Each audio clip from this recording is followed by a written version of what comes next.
I would rather be on the pitch personally, but you know what I mean. We've got to follow this through. So taking a different approach, we want to be hands-on and make sure that this deal, the potential of this deal, really does deliver. And that's why this forum is really important, because I think this is the opportunity that we have by making sure this forum operates properly, to have both Prime Ministers here engaging with you, getting the feedback, and that requires us then to take that away in an active way and say, well, what more do we need to do then where there's any issues that can be disentangled? So we want to provide a direct channel for you. Tell us what we need to do to go further and faster to deliver the most from this deal. And I say further and faster, all good ideas still get bogged down in the frustration of delay.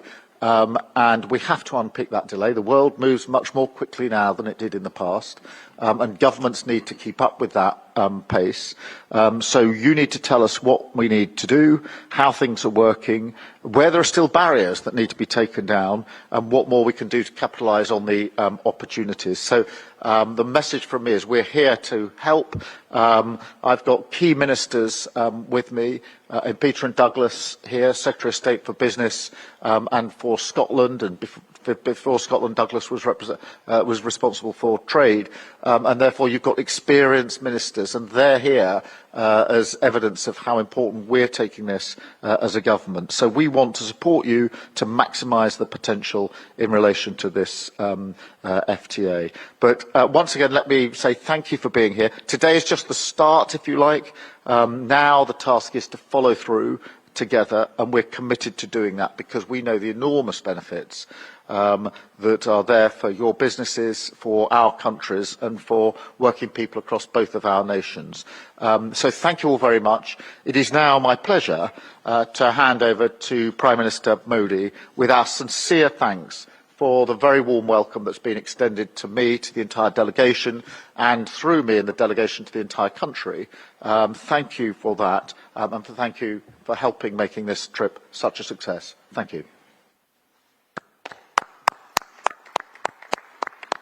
Your Excellency, Prime Minister Starmer, Bharat और UK के business leaders, नमस्कार। आज Bharat UK CEOs forum की इस बैठक में शामिल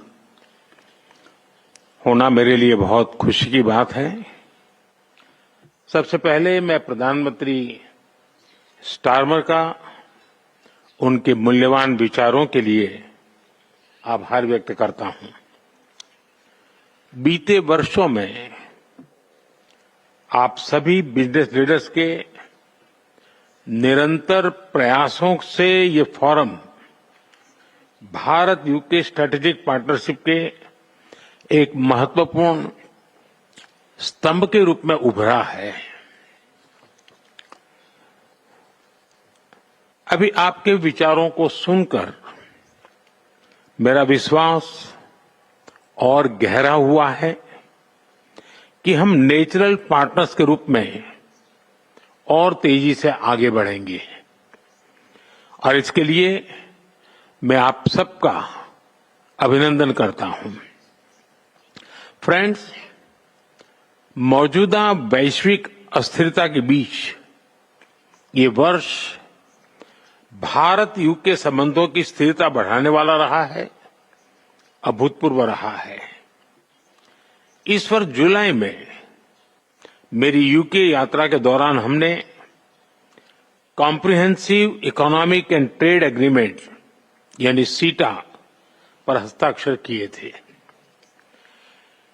इस ऐतिहासिक उपलब्धि के लिए मैं अपने मित्र प्राइम मिनिस्टर स्टारमर की प्रतिबद्धता को और उनके विजन को मैं हृदय से सराहना करता हूं, उनका अभिनंदन करता हूं।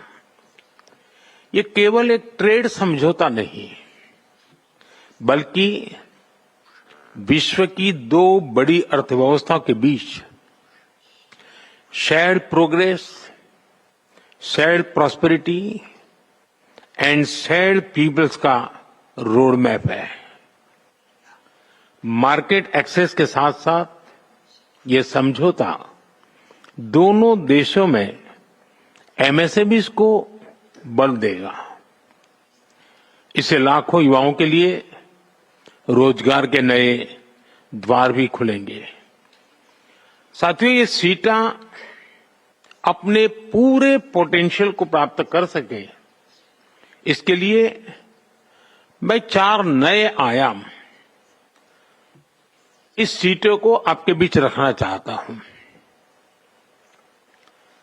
ये मेरे सीटा के जो नए आयाम है, शायद इसको काफी ब्रॉडबेज देंगे। सी यानी कॉमर्स एंड इकोनॉमी, ई यानी education and people to people ties, T यानी टेक्नोलॉजी एंड इनोवेशन, ए यानी एस्पिरेशंस। आज हमारा द्विपक्षीय व्यापार लगभग $56 बिलियन है। हमने 2030 तक इसे 2 गुना करने का लक्ष्य रखा है। मुझे विश्वास है कि ये लक्ष्य हम समय से पहले ही हासिल कर सकते हैं। साथियों, आज भारत में पॉलिसी स्टेबिलिटी, प्रिडिक्टेबल रेगुलेशंस और लार्ज स्केल डिमांड है। ऐसे में इंफ्रास्ट्रक्चर, फार्मा, एनर्जी, फाइनेंस सहित हर क्षेत्र में अभूतपूर्व अवसर मौजूद है। यह भी खुशी का विषय है कि यूके की 9 यूनिवर्सिटीज भारत में अपना कैंपस खोलने जा रही है। आने वाले समय में एकेडेमिया और इंडस्ट्री की साझेदारी हमारी इनोवेशन इकोनॉमी का सबसे बड़ा ड्राइविंग फोर्स बनेगी।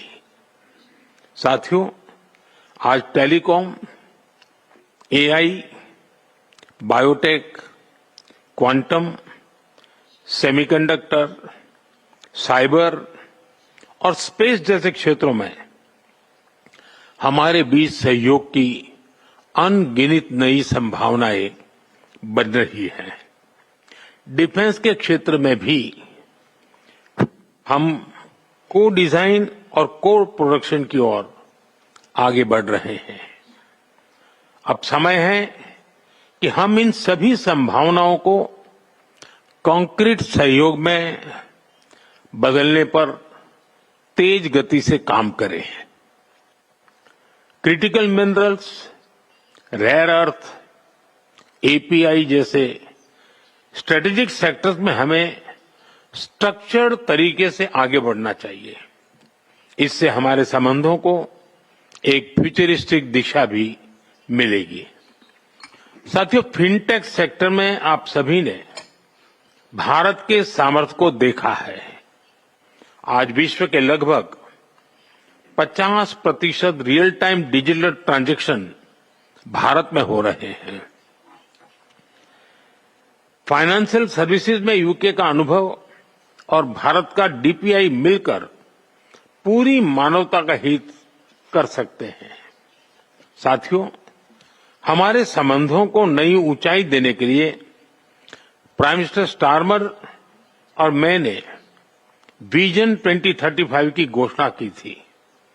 ये हमारी साझा महत्वाकांक्षाओं का ब्लूप्रिंट है।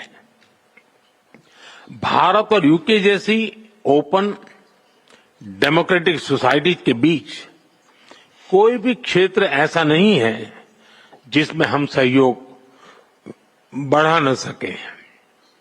भारत का टैलेंट और स्केल और यूके की R&D और एक्सपर्टीज, ये कॉम्बिनेशन बड़े परिणाम लाने की क्षमता रखता है। इन एस्पिरेशंस और एम्बिशन को टारगेटेड और टाइम बाउंड तरीके से पूरा करने में आपका सहयोग और समर्थन अति महत्वपूर्ण है। फ्रेंड्स, आप में से अधिकतर कंपनियां भारत में पहले से ही मौजूद है। आज भारत की अर्थव्यवस्था में व्यापक रूप से रिफॉर्म किए जा रहे हैं। कंप्लायंसेस को कम करते हुए ईज ऑफ डूइंग उस पर बहुत फोकस किया जा रहा है। हाल ही में हमने जीएसटी रिफॉर्म्स की घोषणा की है। इससे हमारे मिडिल क्लास एमएसएमईज की ग्रोथ स्टोरी को नई ताकत मिलेगी और आप सभी के लिए भी संभावनाएं बढ़ेगी। साथियों, इंफ्रास्ट्रक्चर विकास हमारे लिए प्राथमिकता का विषय है। हम नेक्स्ट जनरेशन फिजिकल इंफ्रास्ट्रक्चर में इन्वेस्ट कर रहे हैं। 2030 तक 500 गीगावाट की रिन्यूएबल एनर्जी के लक्ष्य की और हम तेजी से अग्रसर है। मुझे बताते हुए खुशी हो रही है कि हम न्यूक्लियर पावर सेक्टर को प्राइवेट सेक्टर के लिए खोल रहे हैं और इन सभी से भारत यूके सहयोग को नई ऊंचाइयों पर ले जाने के अवसर बने हैं। मैं आपको भारत की इस विकास यात्रा में शामिल होने के लिए आमंत्रित करता हूं।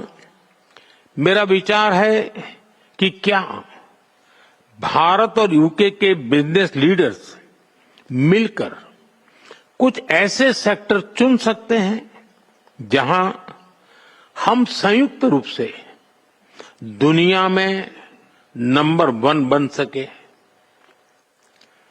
चाहे वो फिनटेक हो, ग्रीन हाइड्रोजन हो, सेमीकंडक्टर हो या स्टार्टअप्स हो, और भी कई क्षेत्र हो सकते हैं। Let India and the UK set global benchmarks together. एक बार फिर अपना कम कीमती समय निकालकर यहां आने के लिए आप सभी का बहुत बहुत धन्यवाद।